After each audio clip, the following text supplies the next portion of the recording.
අයිබෝන් අද අපි අපිට පැහැදිලි කරන්න බලාපොරොත්තු වෙන්නේ කොහොමද Android phone එක app purchase එකක් කරන්න කියලා නැත්නම් යමක් මිලට ගන්න කියලා. අපි මේකට මම කලින් වතාව අපිට වීඩියෝ එකක් වෙන්නවා කොහොමද අපේ Google account එකට credit card එක connect කරන්න කියලා. Google අපි Play Store වලට ගිහිල්ලා මේකේ Play Store වල මෙන්න මේ හැම්බර්ගර් බටන් එක ක්ලික් කරලා account වලින් අපිට payment methods වලට ගිහිල්ලා අපිට අලුත් credit card එක අපේ account එකට add කරගන්නලා මම එකක් add කරලා තියෙන්නේ. මේ විදිහට ඇඩ් කරගන්න පුළුවන්. ඇඩ් කරගත්තට පස්සේ අපිට යම් දේවල් මිලට ගන්න පුළුවන්. දැන් මම අපිට පේනන්න හදන්නේ කොහොමද මොකක් හරි දෙයක් පර්චේස් කරන්න කියලා. ඒක අලුතෙන් Play Store එකෙන් app එකක් වෙන්න පුළුවන්. app එක feature එකක් වෙන්න පුළුවන්. මම පර්චේස් කරන්න යන්නේ මෙන්න මේ game එකේ in app purchase එකක්. එහෙම නැත්නම් game එකක් මං ගාව තියෙනවා. cats කියලා. මම ගිම්බර් game review එකට පෙන්නනවා. මේකේ in app purchase එකක් මම කරන්න හදන්නේ. ඒකට හේතුව මොකද ඒක තමයි මට අඩුව මිලට හොයාගන්න පුළුවන් වෙච්ච purchase එක. සාමාන්‍යයෙන් app purchase එක $2 $3ක් එතනින් එහාට විශාල ගණන් වලට යන්න පුළුවන්. මම මේ තෝරගත්ත එක $1.77යි. ඒ නිසා තමයි මම මේක තෝරගත්තේ. අපි බලමු. මේ තියෙන මගේ game screen එක.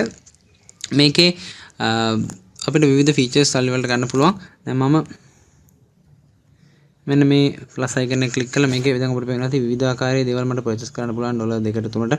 මේවා ඇත්තටම in game දේවල් ඇත්තටම game එක play කරන කෙනෙකුට තමයි මේක වැදගත් වෙන්නේ. අපිට මේක මම ගේම් එකක් තෝරගත්තේ බොහෝ දෙනා ගේම් වලට උනන්දු නිසා. නමුත් අතරම මේක වඩා අපිට පුළුවන් app එකේ තියෙන යම් කිසි feature එකක් unlock කරගන්න භාවිතා කරන්න. නමුත් අපි භාවිතා කරන ගොඩක් දේ free apps නිසා ඒවයි එහෙම ලොකු දෙයක් purchase කරන්නේ නැහැ. දැන් මේකේ මෙන්න අපිට පේනවා මේ $1.74ට මේ package එක buy කරන්න පුළුවන්. මම මේක touch කරනවා. touch කරාම automatically මගේ Play Store services open වෙනවා. දැන් මට මේක සල්ලි වලට ගන්න පුළුවන්. මගේ credit card number එක මෙතෙන්ට ඇවිල්ලා තියෙනවා. මට credit card කීපයක් තියෙනවා නම් මෙතනින් select කරන්න පුළුවන්. මේ විදිහට මට මේක buy කරන්න පුළුවන්. මම buy button එක click කරනවා. ඊට පස්සේ මගේ Google password එක ඉල්ලනවා. එහෙම නැත්නම් මට මගේ fingerprint එක තියන්න පුළුවන්. fingerprint එක තියන්න පුළුවන්. පළවෙනි වතාවේ මම password එක දෙන්න ඕනේ. මෙතන මගේ password එක type කරනවා.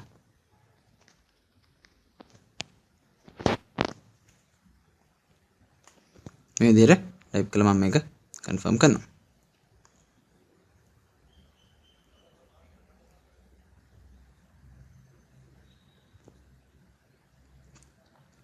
ඊට පස්සේ මම අහනවා මේක හැමතිස්සෙම password එක ගන්න ඕනද මගේ password එක ඉල්ලන්න ඕනද මගේ purchase එක කරන හැම වෙලාවෙම කියලා. මම ඇත්තට මේක every time දෙන්න කියලා තමයි recommend කරන්නේ. මොකද වෙන කෙනෙක් ඔබේ phone එක ගත්තොත් purchase කරන්න පුළුවන්. ඔන්න payment successful කියලා මට ආවා.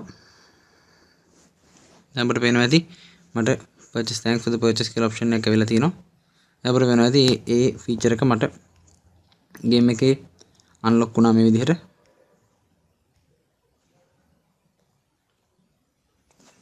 ඔක තමයි in app purchase එක කියලා කියන්නේ. අපිට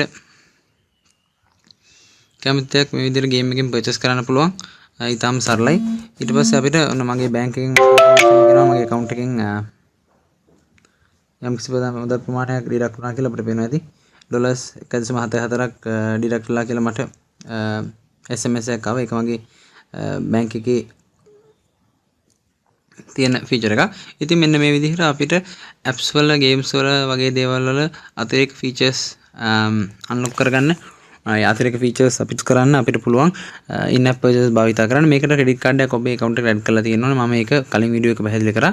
දැන් මේ විදිහට අපිට Google Play වලට අපේ credit card එක add කරලා in app purchase එකක් කරගන්න හැකියාව ලබා ගන්න පුළුවන්.